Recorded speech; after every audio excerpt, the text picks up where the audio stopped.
Un libro, una hora. Dirigido por Antonio Martínez Asensio. Bienvenidos una semana más a Un libro, una hora. Hoy vamos a contarles La perla, de John Steinbeck. Steinbeck nació en 1902 y murió en 1968, y su vida podría ser el argumento de una de sus novelas, desde luego. Desde joven mostró una gran rebeldía y una oposición total al modo de vida tradicional. Escogió recolectar fruta, trabajar en las plantaciones de azúcar o simplemente vagabundear por el país en vez de ir a la universidad. En Nueva York trabajó como obrero de la construcción, a la vez que escribía pequeños artículos en periódicos, y en 1935 publicó su primera novela de gran éxito, Tortilla Flat. Luego vinieron obras inmortales como Al este del Edén, De ratones y de hombres, o la impresionante Las uvas de la ira. Ganó el Premio Nobel de Literatura en 1962. La perla es una novela corta, pero de una intensidad extraordinaria. Se publicó por primera vez en 1947, tras una estancia de Steinbeck en La Paz, una población de la Baja California, donde está ambientada. Dicen que está inspirada en un cuento mexicano, Sea of Cortez, coescrita con el biólogo marino Ed Ricketts. Ernest Hemingway dijo de La perla que era un auténtico poema épico. Habla de la opresión social en la que viven los pobres, del mal de la codicia y de la ambición, del racismo, visto como algo negativo, y de la importancia de desprenderse de los bienes materiales para no dejar que estos nos opriman. Pero también nos habla de nosotros mismos, de nuestra condición, de la lucha, del tesón, de la imposibilidad de vencer, de la posibilidad de salvarse. Vamos allá. En el pueblo se cuenta la historia de la gran perla. La forma en que fue encontrada y la forma en que se perdió de nuevo. Hablan de Quino, el pescador, y de su esposa Juana, y del bebé Coyotito. Y porque la historia ha sido contada tantas veces, se ha arraigado en la mente de cada hombre.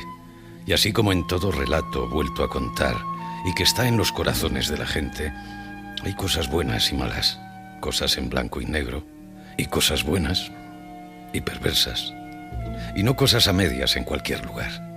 Si esta historia es una parábola, tal vez todo el mundo tome su propio significado de ella y lea su propia vida en esta. Así empieza La perla, con este anuncio de lo que vendrá, y con Quino despertándose casi a oscuras. Mira lo primero hacia la cuna donde duerme su hijo, Coyotito, y luego hacia Juana, su mujer, que también está despierta. Luego cierra los ojos para escuchar el mar, como si fuera una canción, la canción familiar. Juana se levanta y enciende el fuego. Comienza a triturar el grano de las tortas matinales. El sol sale al fondo del golfo. Es una mañana como otras, y sin embargo, perfecta entre todas. Oyó el leve crujir de las cuerdas al sacar Juana a Coyotito de su cuna, lavarlo y envolverlo en su chal de modo que quedara muy cerca de su seno.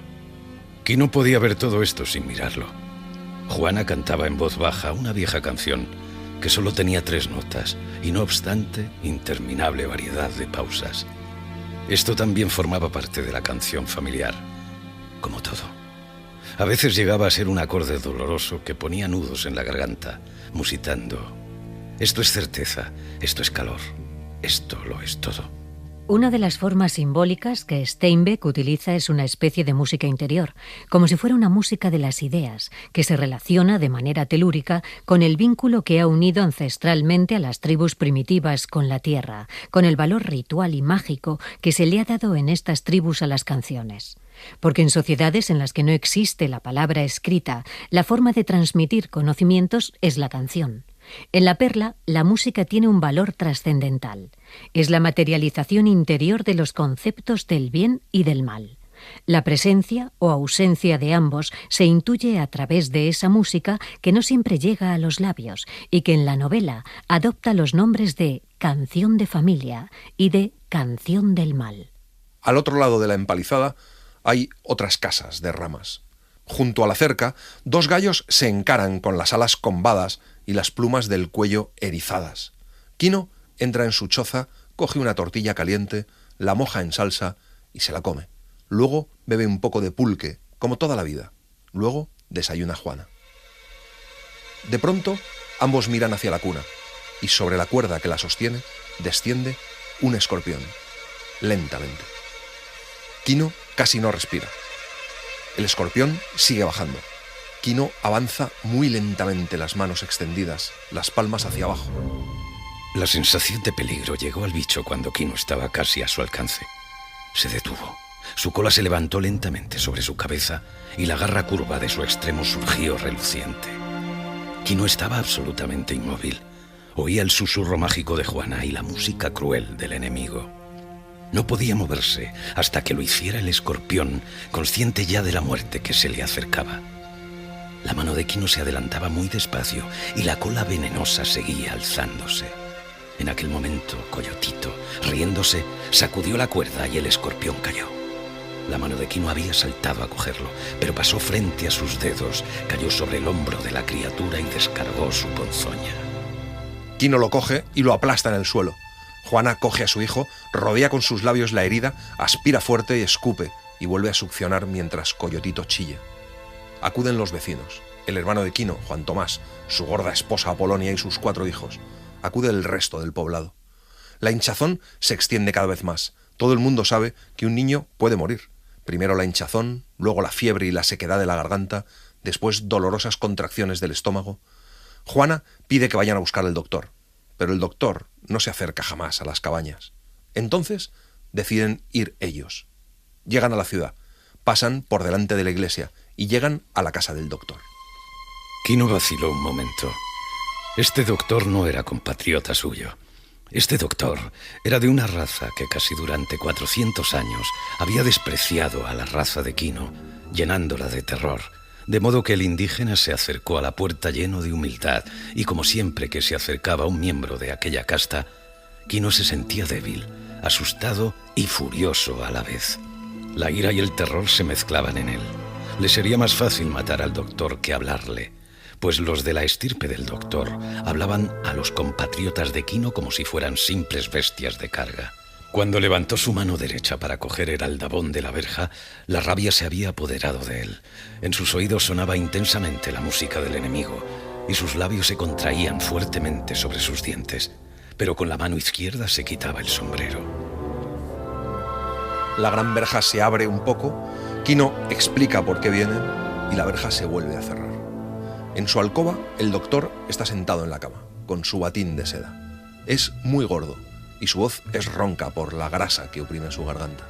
Pregunta quién viene y su sirviente le explica y él contesta que no es veterinario y pregunta si tienen dinero.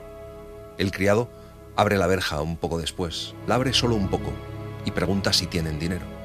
Kino saca un papel muy doblado que contiene 8 perlas deformes, feas y grisáceas.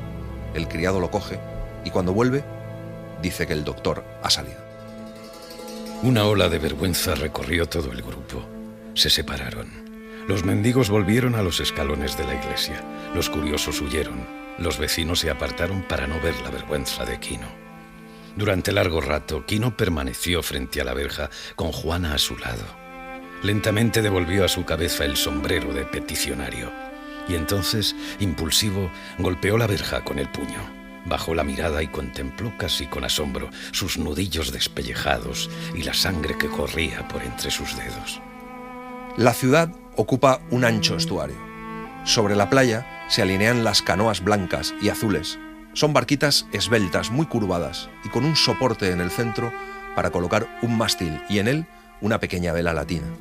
La playa es de arena dorada. Los perros y los cerdos hambrientos de la ciudad buscan siempre por allí algún pez muerto o algún pájaro marino que hubiera arribado con la pleamar.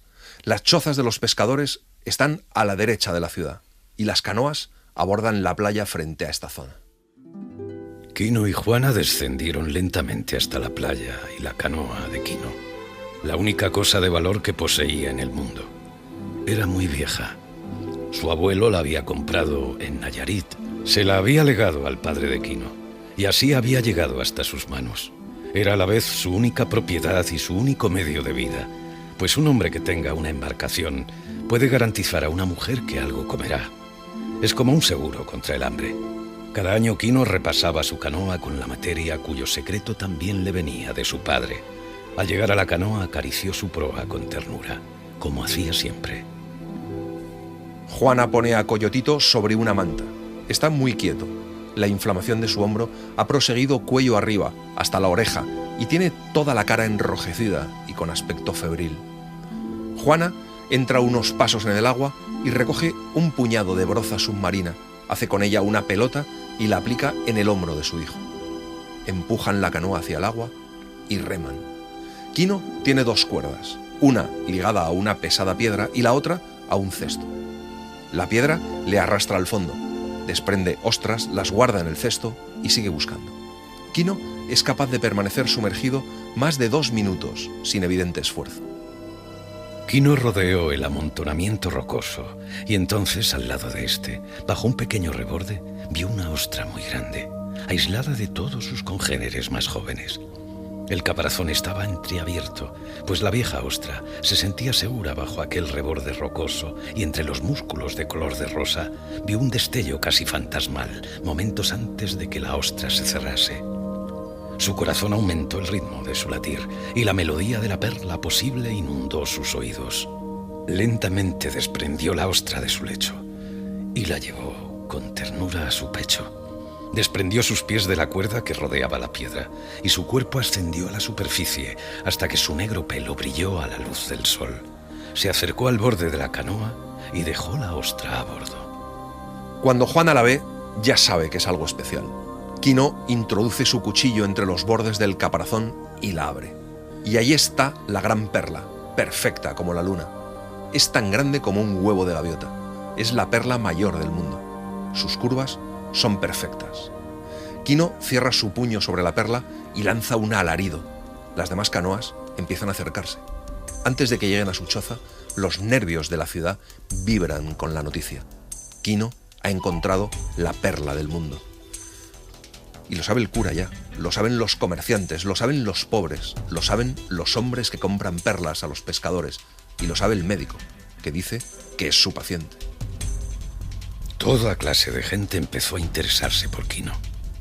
Gente con cosas que vender y gente con favores que pedir. Quino había encontrado la perla del mundo. La esencia de la perla se combinó con la esencia de los hombres y de la reacción precipitó un curioso residuo oscuro. Todo el mundo se sintió íntimamente ligado a la perla de Quino. Y ésta entró a formar parte de los sueños, las especulaciones, los proyectos, los planes, los frutos, los deseos, las necesidades, las pasiones y los vicios de todos y de cada uno. Y solo una persona quedó al margen, Quino, con lo cual convirtióse en el enemigo común. Cuando Quino y Juana solo tienen delante la miseria y la desesperación de la inminente muerte de su hijo, cuando no pueden pedir ayuda ni atención, ni siquiera piedad, el mar les da una perla, la mayor y más gloriosa que se haya visto nunca. Pero la perla no trae la felicidad, trae la codicia, el mal.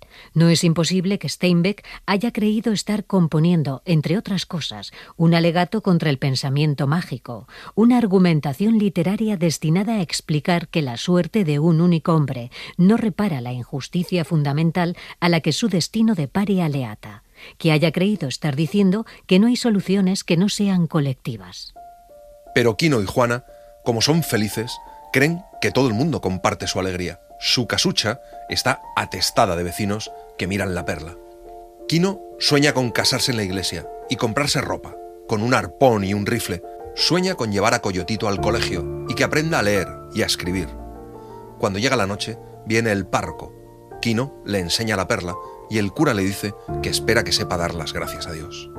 Los vecinos fueron escabulléndose hacia sus hogares y Juana se acercó al fuego y puso a hervir la cazuela de barro llena de legumbres.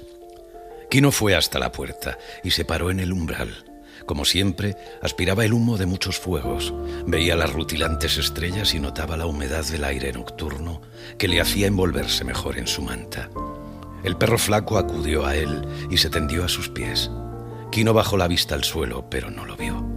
Al traspasar los lejanos horizontes, había entrado en un vasto páramo de soledad.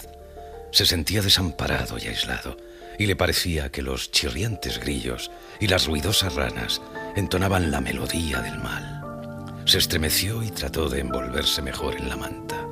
Llevaba todavía la perla en la mano, oprimiéndola con fuerza, y la sentía cálida, suave contra su piel. Desde la puerta ve cómo se acercan dos hombres. Uno de ellos lleva una linterna. Uno es el doctor, el otro el criado. Vienen a ver al niño. Kino le bloquea el paso y le dice que el niño está casi bien. El doctor le dice que la picadura de escorpión tiene un curioso efecto. Se produce una aparente mejoría y luego, sin previo aviso, ocurre lo peor. Kino siente rabia y a la vez miedo. Siente que no sabe, que no puede arriesgarse. Se hace a un lado y deja que el doctor y su criado entren en la cabaña. El doctor ve la herida, levanta el párpado del niño para mirar el globo del ojo y dice que en 1 hora el veneno descargará su golpe mortal. Le da una medicina y le dice que volverá. Ahora tenía Juana al niño bajo su chal y lo miraba con ansioso temor. Kino se le acercó, levantó el borde del chal y lo miró. Adelantó una mano para levantarle el párpado y entonces se dio cuenta de que seguía llevando en ella la perla. Fue hacia un arca colocada junto a la pared. Sacó un trozo de tela, envolvió en ella la perla, se dirigió a un rincón, cavó con las uñas en el suelo, colocó la perla en el agujero, lo cubrió y lo disimuló. Entonces volvió junto a Juana, que acurrucada no apartaba los ojos de su hijo. Cuando terminan de cenar, ven que Coyotito tiene la cara roja y traga saliva con gran esfuerzo. Ha empezado el espasmo de los músculos del estómago. Kino piensa que la medicina que le ha dado el médico es muy sospechosa. La noticia de la recaída del niño llega rápidamente a las cabañas, porque la enfermedad es, después del hambre, el peor enemigo de los pobres. Y alguien dice que la suerte trae malos compañeros. Entonces aparece de nuevo el doctor, seguido de su criado. Le da unas gotas y el niño comienza a vomitar y al final se queda dormido. En La perla está concentrada de alguna manera toda la obra de Steinbeck, lo más característico de su escritura, es decir, su obsesión por la pobreza y la miseria del sur de Norteamérica, su concepción del fatalismo como una fuerza superior que está en contra del ser humano, y su apego hacia la tierra, hacia el medio rural, y por otra parte, sus personajes femeninos, que parecen estar siempre en la sombra, subyugadas a los maridos, pero nada más lejos de la realidad. Juana es comprensiva, dura y firme, estoica casi, y el valor de Kino se nutre de su fortaleza. El doctor cerraba ya su maletín. ¿Cuándo creéis que podréis pagarme estas visitas?, inquirió con dulzura. Cuando haya vendido mi perla le pagaré, declaró Kino. ¿Tienes una perla? ¿Una buena perla?, preguntó el doctor con interés. Y entonces el coro de vecinos prorrumpió al unísono. Ha encontrado la perla del mundo. Y unieron los pulgares a los índices para indicar su tamaño. «Kino va a ser rico», exclamaron. «Es una perla como no se ha visto otra igual». El doctor parecía sorprendido.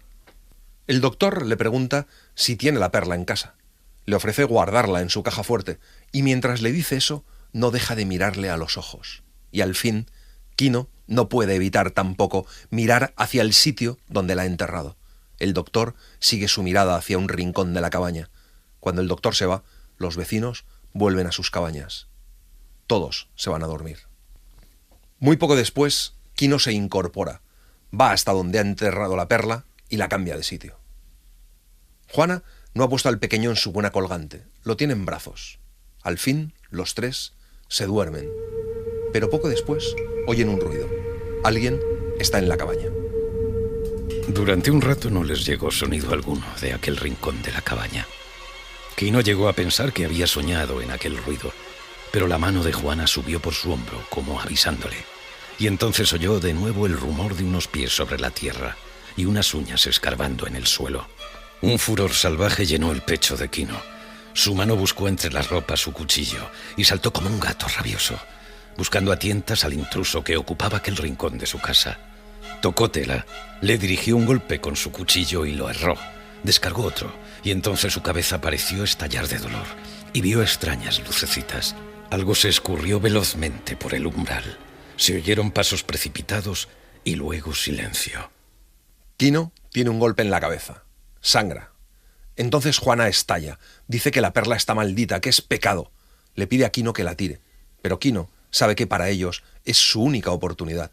Por la mañana la venderán, y todo habrá acabado. Quino levantó el jergón, descubrió su perla y la puso ante sí para contemplarla. Y su belleza, reluciente a la luz de la vacilante bujía, fascinó su cerebro. Era tan hermosa, tan suave, tan musical, una música de delicada promesa, garantía del futuro, la comodidad, la seguridad. Su cálida luminiscencia era un antídoto a la enfermedad y un muro frente a la insidia. Era una puerta que se cerraba sobre el hambre. El día empieza lleno de esperanzas. En La Paz, todo el mundo sabe ya que Quino va a vender la perla.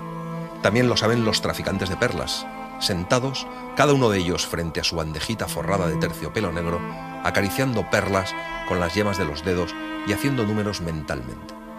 En realidad, solo hay un comprador, con muchas manos, para que no se hagan la competencia entre ellos, así que todos saben también el precio que le van a ofrecer. Para Quino y Juana es la mañana más grande de sus vidas. Se visten con sus mejores ropas y salen, seguidos de su hermano y su familia y de todos sus vecinos.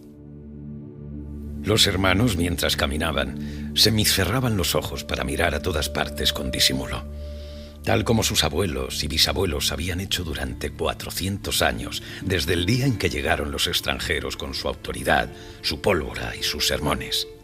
Durante los 400 años, los compatriotas de Quino solo habían podido aprender un medio de defensa: semicerrar los ojos, apretar los labios y sumirse en una actitud distante y altiva. Era como edificar una pared en su tomo, pared que los aislaba totalmente. Las tiendas de los especuladores están todas en una misma callejuela, con sus ventanas enrejadas y con celosías de madera. En una de ellas espera sentado un hombre corpulento, simpático, buen vendedor. Ha colocado en su mesa un jarrón con una flor, se ha afeitado y cuando ve a Quino en la puerta le saluda muy amable. Quino saca lentamente la carterita de cuero y deja que la gran perla ruede sobre el negro terciopelo e inmediatamente mira el rostro que tiene delante. La mano del hombre se tensa bajo la mesa, pero no cambia el gesto. Coge con el índice y el pulgar la perla, la sopesa, la deja caer sobre la bandejita y le dice que lo siente, que es demasiado grande, que nadie querrá comprarla, que solo es una curiosidad. Le ofrece 1000 pesos. Quino dice que le quiere estafar, que vale 50.000. Los amigos de Quino hablaban con volubilidad. Habían temido que sucediera una cosa así. La perla era grande, pero tenía un extraño tinte que desde el principio les había inquietado. Y después de todo, 1000 pesos no eran nada despreciable. Eran una riqueza relativa para un hombre que no poseía nada. Supongamos que Quino los aceptara. Al fin y al cabo, el día antes estaba en la miseria. Pero Quino había endurecido su espíritu y sus pensamientos. Sentía el roce del destino, se creía rodeado de un círculo de lobos famélicos, oía el vuelo lúgubre de voraces buitres sobre su cabeza, sentía el hielo maligno en torno suyo y se sentía inerme, indefenso. En sus oídos rugía la música del mal y sobre el terciopelo centelleaba la perla, de la que el tasador no podía apartar los ojos. Vienen 3 tasadores más y le ofrecen menos dinero aún. Quino toma su perla de nuevo, la envuelve en la gamuza y la guarda. Dice que es una estafa y que se va a la capital. Los compradores se miran unos a otros. Quino se aleja a grandes zancadas, seguido por Juana. Vuelve a su cabaña, entierra de nuevo la perla y se tiende en su jergón. Nunca se ha alejado de su hogar. En realidad le aterroriza el monstruo desconocido llamado la capital, a más de 1000 millas de allí. Entonces entra en la cabaña su hermano Juan Tomás, que le dice que ha desafiado a la organización entera de su vida. Teme por él, pero Quino quiere la oportunidad de tener un futuro para su hijo. Cuando su hermano se va, Quino se queda escuchando los sonidos de su mundo. Juana no habla tampoco. De repente, los ojos de Quino cambian. Oye algo. Se lleva la mano a la camisa y saca el cuchillo. Sale corriendo de la cabaña. Juana oye el sonido de la pelea, deja a Coyotito en el suelo, agarra una piedra y sale. Quino estaba en el suelo tratando de incorporarse y no se veía a nadie próximo a él. Solo se oía el rumor del agua y el silbido del viento. Pero el mal se hallaba allí mismo, escondido entre las matas del cercado, a la sombra de la casa, entre los pliegues del aire nocturno. Juana dejó caer la piedra, rodeó a Quino con sus brazos y le ayudó a levantarse y entrar en la casa. Manaba sangre de su pelo y en la mejilla tenía un profundo corte, desde la oreja a la barbilla. Quino solo estaba consciente a medias y sacudía la cabeza de un lado a otro. Su camisa estaba desgarrada y sus pantalones casi arrancados de la cintura. Juana le obligó a sentarse en el jergón y le limpió la sangre con su falda. Le llevó un poco de pulque y después de haberlo bebido, seguía él sacudiendo la cabeza. No sabe quién le ha atacado. Juana le vuelve a decir que la perla está maldita. Le pide que la destruya antes de que sea ella la que los destruya. Pero Quino se niega a que nadie le arrebate su fortuna. Le dice que por la mañana se irán a la capital. Quino se impone y Juana accede. Se van a dormir. En la lucha por la vida existe un enfrentamiento brutalmente desigual entre el hombre blanco, confiado, ambicioso, armado y tramposo, y el indígena, desconfiado de sí mismo, desprovisto de amor propio, discriminado, desarmado, y cuyo único soporte es su pasado y su arraigo por la tierra. Una tierra que, pese a la invasión y el saqueo, sigue siendo suya. La trampa del hombre blanco lleva al indígena a reconocer la riqueza como un mal. Esa trampa consiste en la destrucción de la autoestima, la vergüenza por la propia raza, el concepto de pecado y la supuesta santidad de la pobreza, estas últimas ideas introducidas por la Iglesia. Dentro de esa dinámica perversa, la perla es una maldición que acarrea infortunio y muerte. Por la mañana, Quino siente movimiento y abre los ojos alerta, pero es Juana, que muy despacio está saliendo de la cabaña. A Quino le ahogaba el furor. Se levantó y la siguió tan silenciosamente como ella, oyendo sus rápidos pasos hacia la playa. La vio surgir más allá de la línea de matorrales y avanzar insegura hacia la orilla. En aquel momento, ella se dio cuenta de que la seguía y empezó a correr. Su mano se alzaba para arrojar su presa, cuando él le alcanzó la muñeca y le hizo soltar la perla. Le pegó en la cara con el puño cerrado, haciéndola caer sobre las piedras, y la golpeó con el pie en el costado. A la pálida luz, vio cómo el agua la cubría parcialmente, pegando la falda a sus piernas. Quino coge la perla y vuelve hacia la casa. Antes de llegar, oye un ruido, empuña su cuchillo rápidamente y se vuelve contra la figura que lo ataca. Le golpean, siente que el cuchillo penetra en la carne. Cae. Mientras, Juana se incorpora sobre la orilla del mar. No siente ira contra Quino. Es un hombre y eso significa algunas cosas para Juana. Pero Juana tiene necesidad de un hombre, no puede vivir sin él, y conoce y acepta las profundas diferencias entre el hombre y la mujer. En el camino de la cabaña ve el centelleo de la perla junto a una piedra del sendero. Se arrodilla y la recoge y por un momento piensa en terminar el trabajo, pero ve frente a ella dos figuras caídas. Saltó adelante y vio que uno era Quino y el otro un desconocido con la garganta seccionada y manando sangre a raudales. Quino se debatía en el suelo, abiertos los brazos como las alas de un pájaro abatido, y de su boca salía un incoherente murmullo. En aquel momento se dio cuenta Juana de que la vida que llevaba hasta entonces había terminado. Un hombre muerto en el camino y el cuchillo ensangrentado de Quino bastaron para convencerla. Hasta entonces Juana había estado tratando de salvar algún fragmento de la antigua paz que reinaba antes del hallazgo de la perla. Pero no había retorno posible. Al darse cuenta, abandonó todos sus sueños espontáneamente. No quedaba más tarea que la de salvarse ellos mismos. Juana arrastra el cadáver hasta unos arbustos y se ocupa de Quino. «Has matado a un hombre», le dice. «Debemos irnos antes de que amanezca». Quino le pide a Juana que vaya a por su hijo y a por todo el maíz que tengan, y se va hacia su barca para prepararla.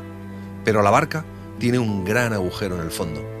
Es la canoa de su abuelo, heredada por varias generaciones. A Quino le parece que el asesinato de un hombre no es tan grave como el asesinato de su canoa. Había pena en la rabia de Quino. Pero esta última desgracia le había endurecido como para resistir cualquier golpe. Era ya como una bestia, escondiéndose, atacando y viviendo tan solo para proteger a su familia. No tenía conciencia clara del dolor que atenazaba su cabeza. Caminaba por la playa hacia su cabaña sin ocurrírsele tomar una de las canoas de sus vecinos. Ni una sola vez pasó esta idea por su cabeza, como no se le hubiera ocurrido destrozar una de ellas. Está a punto de amanecer. Huele a tormenta. Quino ve de pronto un resplandor frente a él. Una llama salta en el aire. Es su cabaña. Echa a correr y se da con Juana, que viene con Coyotito en los brazos. Han sido hombres que han excavado por todo el suelo, le dice. De pronto, Quino siente miedo.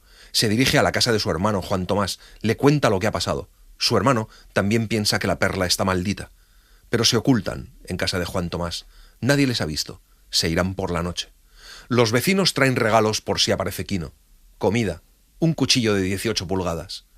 Se van en silencio antes de que salga la luna. Juana lleva a Coyotito colgado de la espalda. El viento soplaba con furia, arrojándoles al rostro ramitas, arena y grava. Juana y Quino se envolvieron mejor en sus ropas y echaron a andar mundo adelante. El cielo había quedado limpio y terso, y la luz de las estrellas era fría y lechosa. Los dos andaban con grandes precauciones, evitando el centro de la ciudad, donde algún vagabundo dormido en un portal podía verlos pasar. La ciudad se encerraba en sí misma durante la noche, y todo el que se moviera en la oscuridad era descubierto al instante. Quino rodea la periferia de la ciudad, hacia el norte. Sabe que no dejarán huella porque hay un viento intenso. Algo ancestral revive en su pulso, algo animal sale a la vida en su interior, haciéndole cauteloso, furtivo y amenazador. Cuando cesa el viento, Quino piensa que podrán seguir sus huellas, pero ya están lejos de la ciudad. Andan toda la noche sobre una huella de unas ruedas de carro, sin disminuir la marcha. Cuando por la mañana otro carro vaya hacia la ciudad, borrará sus rastros. Los coyotes aúllan en las espesuras. Quino empuña el gran cuchillo cuando escuchan pasar a lo lejos una bestia grande pisoteando la maleza. Al llegar la aurora, Quino miró a un lado y otro en busca de refugio para el día. Lo halló en una plazoleta natural que debió haber sido refugio de ciervos, completamente escondida tras una espesa arboleda. Cuando Juana se sentó y se dispuso a amamantar a su hijo, Quino volvió al sendero, desgajó una rama y con ella barrió las huellas de sus sandalias, en el punto en que habían abandonado el camino. A los primeros rayos del sol, oyó aproximarse un carro, se escondió en la cuneta y lo vio pasar, arrastrado por cansinos bueyes. Cuando se hubo perdido de vista, volvió a salir y se cercioró de que sus huellas habían quedado aplastadas. Borró las que acababa de hacer y regresó junto a Juana. El sol se levanta abrasador. El aire es tan seco que los matorrales crujen por efecto del calor. Juana duerme hasta bien entrado el día. Se preguntan si le seguirán. Quino no lo duda. Sabe que vendrán a por la perla. Quino saca la perla y mirándola sueña con casarse, con llevar a su hijo a la escuela. Buscan una sombra y es Quino quien se duerme esta vez y Juana quien vigila. Juega con Coyotito. Quino se agita en sueños, lucha en sueños. De pronto lanza un grito y se incorpora con los ojos muy abiertos. Está inquieto, mira hacia todos los lados, se pone en pie silenciosamente y doblado por la cintura echa a andar por entre los matorrales hacia el camino. Se tumba a la sombra de una encina y otea el camino hacia la dirección por donde han venido. Otra simbología importante en la novela es quizá la metáfora más antigua para representar la lucha entre el bien y el mal, la luz y la oscuridad. La historia comienza con el amanecer, en la seguridad y el bienestar del entorno familiar. Ya desde el principio se produce esa identificación que relaciona luz y calidez. Frente a esa luminosidad, la habitación del mezquino médico que pertenece a esa raza enemiga permanece sombría y lóbrega, como también está en penumbra la oficina del comprador de perlas. Esa separación tajante entre luz y oscuridad se va desdibujando a medida que el mal arranca a Quino y a su familia de su plácida existencia. Después de que Quino se ve obligado a matar con sus propias manos a otro ser humano, se ven obligados a ocultarse en la oscuridad. La luz pasa a convertirse en un elemento peligroso que puede revelar a los enemigos su presencia o su crimen. Entonces los vio avanzar. Se le puso rígido todo el cuerpo y la cabeza se ocultó instintivamente tras unas ramas caídas. A lo lejos veía 3 figuras, 2 a pie y otra a caballo. Sabía quiénes eran, y el terror se adueñó de su espíritu. Desde tan lejos veía moverse lentamente a los de a pie, encorvados sobre el suelo. De vez en cuando uno se detenía y llamaba al otro. Eran los ojeadores, los tramperos, capaces de seguir la pista de una cabra montés en las rocosas montañas. Eran sagaces como perros. Sin duda, él o Juana se habían salido un momento de la huella del carro y aquellos cazadores acababan de descubrirlo. Tras ellos, a caballo, iba un hombre envuelto en una manta. Sobre la silla, un rifle brillaba al sol. Quino se queda absolutamente quieto. Mira hacia el lugar donde ha barrido el rastro. Sabe que esos hombres leen en el suelo como en un libro. Empuña el cuchillo y se prepara para la acción. Sabe lo que tiene que hacer. Si los tramperos descubren las huellas borradas, tendrá que saltar hacia el jinete, matarlo en un instante y apoderarse del rifle. Juana, desde su escondite, oye el rumor de los cascos del caballo. Mantiene en brazos a Coyotito para que no haga ningún ruido. Los tramperos están tan cerca que Quino solo ve sus piernas y las patas del caballo. Los ojeadores se detienen en el lugar barrido y lo estudian. Quino no respiraba, y su espalda estaba arqueada bajo una terrible tensión muscular. El sudor bañaba su labio superior. Durante interminables minutos estuvieron agachados los tramperos, y luego prosiguieron la marcha mirando al suelo, seguidos por el hombre a caballo. Quino sabía que no tardarían en volver. Describirían círculos, se detendrían, buscarían sin parar, y al cabo de cierto tiempo estarían allí de nuevo. Retrocedió con sigilo, pero no se tomó la molestia de borrar sus huellas. No podría. Había demasiadas ramitas rotas, hierbas aplastadas, piedras cambiadas de lugar. Quino estaba dominado por el pánico de la huida. Sabía que los ojeadores darían con él, y no había más escapatoria que la huida. Corre hasta el escondrijo de Juana y le cuenta que son tramperos, que tienen que huir. Juana dice que tal vez sea mejor entregarse, pero Quino sabe que no les perdonarían jamás, a ninguno de los tres. Decide ir hacia las montañas. Piensa que allí les pueden hacer perder la pista. Recogen todo y salen corriendo hacia el oeste, en busca de las altas montañas pétreas. Quino va cortando los arbustos para abrir paso a Juana. Ya no se preocupan del rastro. Al avanzar, mueven piedras, levantan polvo, derriban plantas. Delante de ellos están las montañas de granito. Corren como los animales al saberse perseguidos. Quino casi volaba, porque sabía lo que iba a ocurrir. En cuanto los ojeadores llevasen un rato siguiendo el camino, se darían cuenta de que habían perdido la pista y volverían sobre sus pasos, ojo a visor, hasta encontrar el lugar en que Quino y Juana habían descansado. Desde allí ya no tendrían dificultad en seguirlos. Tantas piedras, hojas caídas y tallos cortados serían para ellos claro mensaje. Quino se los imaginaba siguiendo las huellas, haciendo excitados comentarios, y tras ellos, hosco y aparentemente desinteresado, el jinete con su rifle. Su trabajo vendría después, al encargarse de que no pudieran regresar. La música del mal palpitaba ahora dentro del cráneo de Quino, confundiéndose con el zumbido del calor en sus sienes y los silbidos de las culebras. El palpitar acelerado de su corazón daba ritmo a la melodía secreta y venenosa. El camino empieza a ascender y las rocas son cada vez mayores. Han logrado ya una buena ventaja sobre sus perseguidores cuando se sientan a descansar. Quino trepa sobre un repecho y otea el panorama. No ve a sus perseguidores. Juana se deja caer a la sombra de un parapeto. Entonces Quino decide que Juana se esconderá y él se irá para obligarles a seguirle por las montañas. Así ella podrá huir hacia el norte cuando ellos se hayan ido. Pero Juana se niega, una y otra vez. Esta vez no va a ceder. Y Quino se da cuenta. Pero eso le hace sentirse bien, animado incluso. Cuando reemprenden la marcha, ya no parecen guiados por el pánico. El sol se zambullía por el firmamento hacia la línea dentada de las montañas, y Quino se encaminaba a un desfiladero sombrío que veía a lo lejos. Si en alguna parte del país había agua, sería sin duda allá donde se veía algo de vegetación. Además, aquel desfiladero será probablemente uno de los pocos pasos al otro lado de la sierra. Tenía su peligro, porque a los tramperos se les ocurriría lo mismo, pero la botella de agua vacía no dejaba lugar a esta consideración. Y así, mientras el sol resbalaba por la izquierda del cielo, Quino y Juana subían pesadamente por la empinada ladera. Muy arriba, en el muro rocoso, bajo un agreste pico, brota un manantial alimentado por el hielo. A veces está seco, pero casi siempre lleva caudal fresco y limpio. El terreno, a medida que se alza hacia las cumbres, cambia rápidamente. Las rocas graníticas son muy grandes y Quino aprovecha para caminar sin dejar huellas. Sabe que cada vez que sus perseguidores pierden la pista, tienen que entretenerse largo rato. Quino y Juana llegan al lugar donde se recoge el agua. Es una plataforma de piedra y arena. Está atardeciendo. Desde allí dominaban el soleado desierto y la mancha azul del golfo en la lejanía. Estaban exhaustos y Juana se dejó caer de rodillas y lavó la cara de Coyotito antes de darle de beber.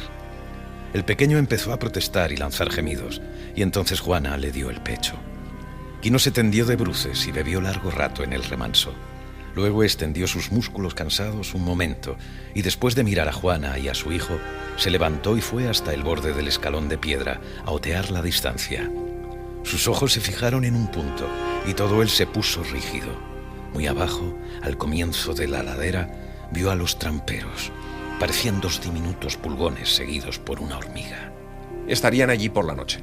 A unos 100 pies, Quino descubre unas cuantas cavernas naturales. Trepa hasta ellas y ve que las cuevas no tienen más que unos pies de profundidad, pero su suelo está inclinado hacia el interior, así que es imposible que les vean desde fuera. Vuelve junto a Juana, ella llena la botella de agua hasta arriba y suben a una de las cavernas. Quino no trata de borrar las huellas de su paso junto al torrente. En lugar de eso, sube en dirección contraria al chorro de agua, arrancando a propósito maleza y arbustos, y luego vuelve a descender. Regresa al lado de Juana.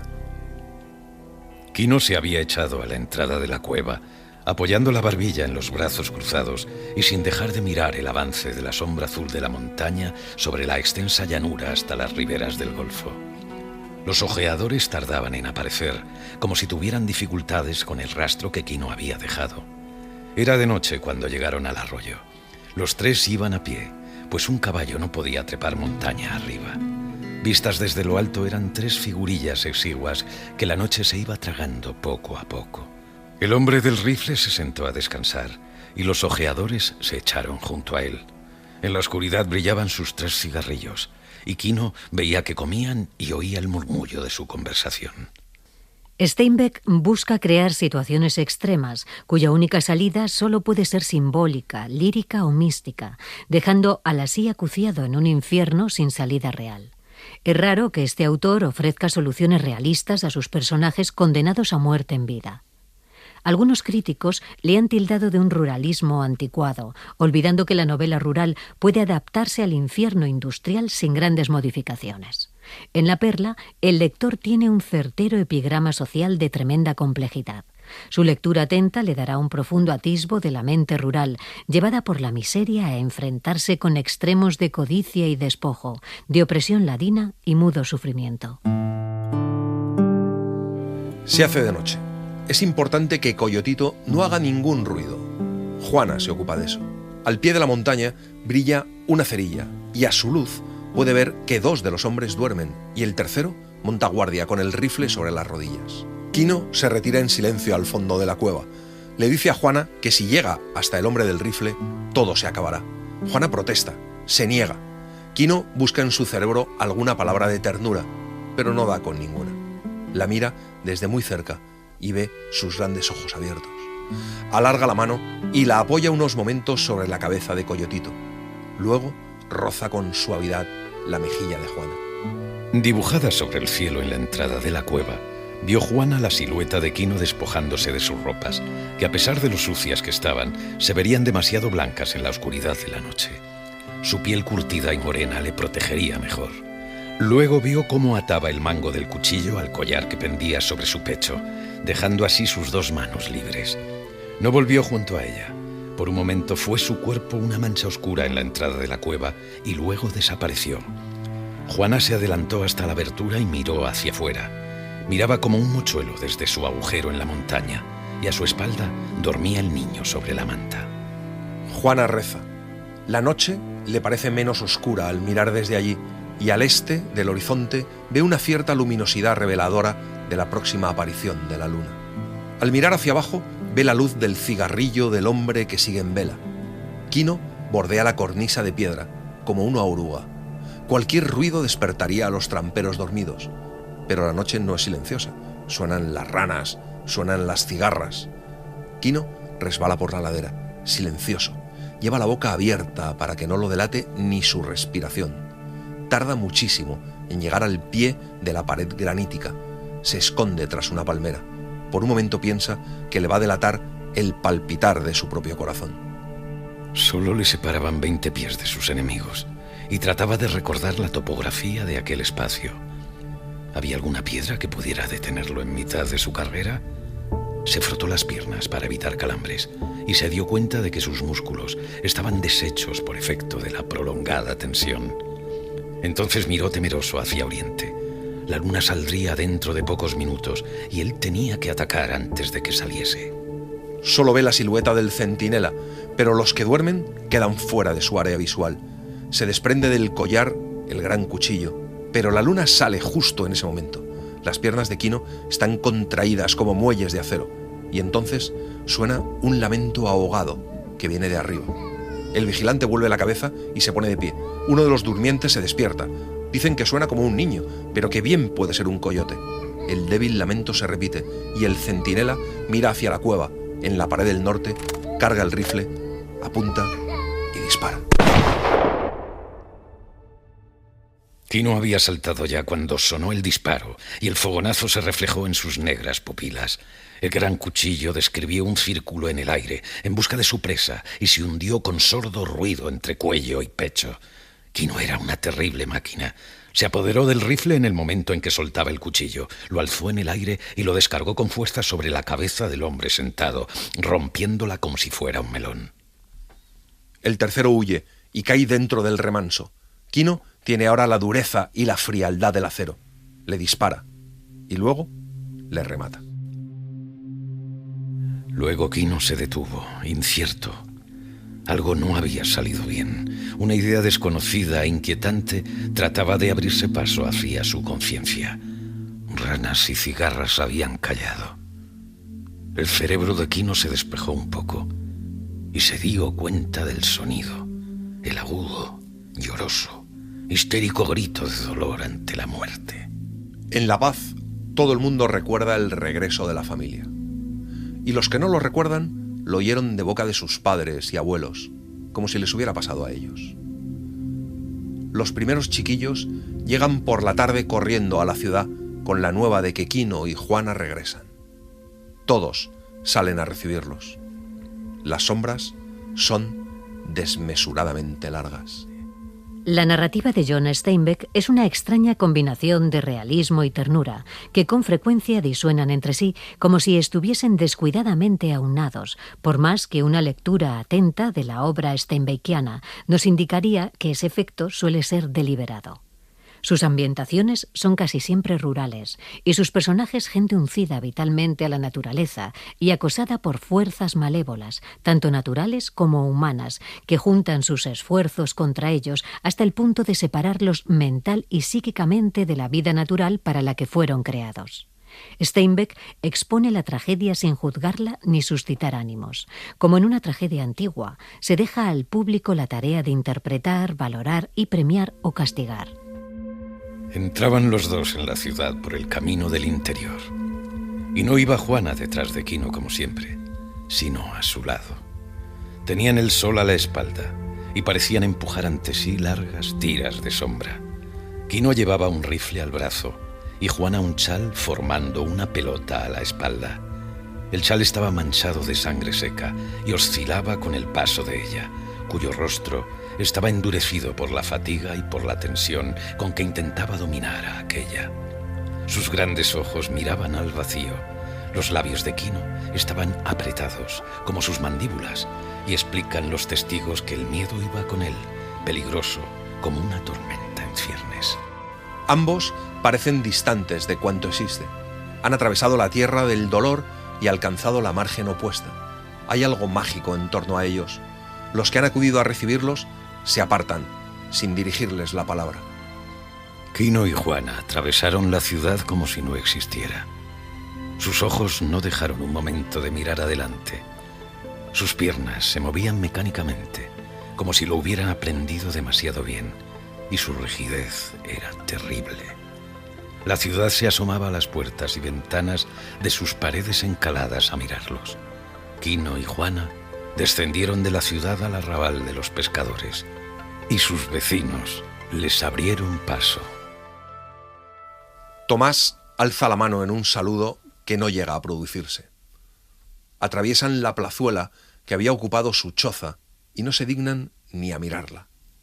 Bordean los chaparrales que crecen frente a la playa y se acercan al agua, sin mirar la destrozada canoa de Quino. Al llegar al agua, se detuvieron y miraron hacia el golfo. Quino dejó en el suelo su rifle, rebuscó entre sus ropas, extrajo la gran perla, contempló su superficie gris y suave. Ante sus ojos desfilaban rostros malignos entre resplandor de llamas.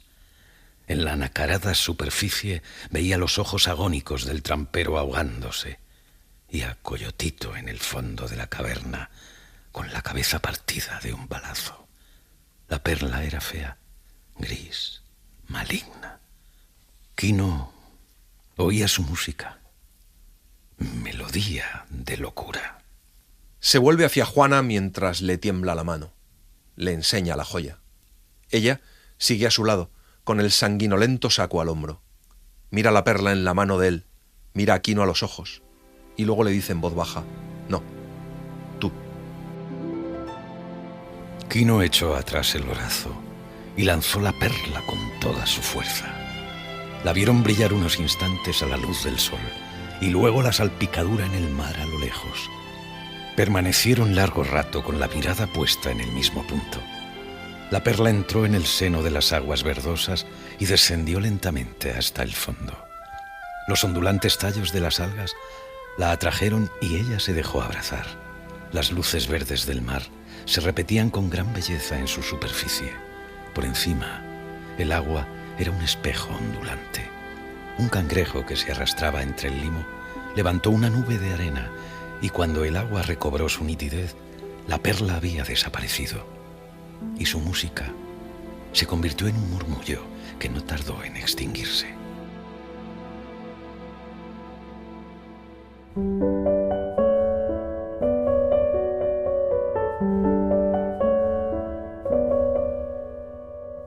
Y así les hemos contado La perla, de John Steinbeck. Hemos seguido la edición de Vicent Vives, con traducción de Francisco Valdiz. Hemos citado fragmentos de artículos de Alejandro Gamero, Jesús Pardo y el gran Horacio Vázquez Rial. Ya saben que estamos en las redes, en Instagram, en Facebook, en Twitter. Seguimos haciendo entre todos la lista de los próximos programas. Vamos a contarles dentro de poco El guardián entre el centeno, de Salinger, o El varón rampante, de Italo Calvino, o La solterona, de Edith Wharton.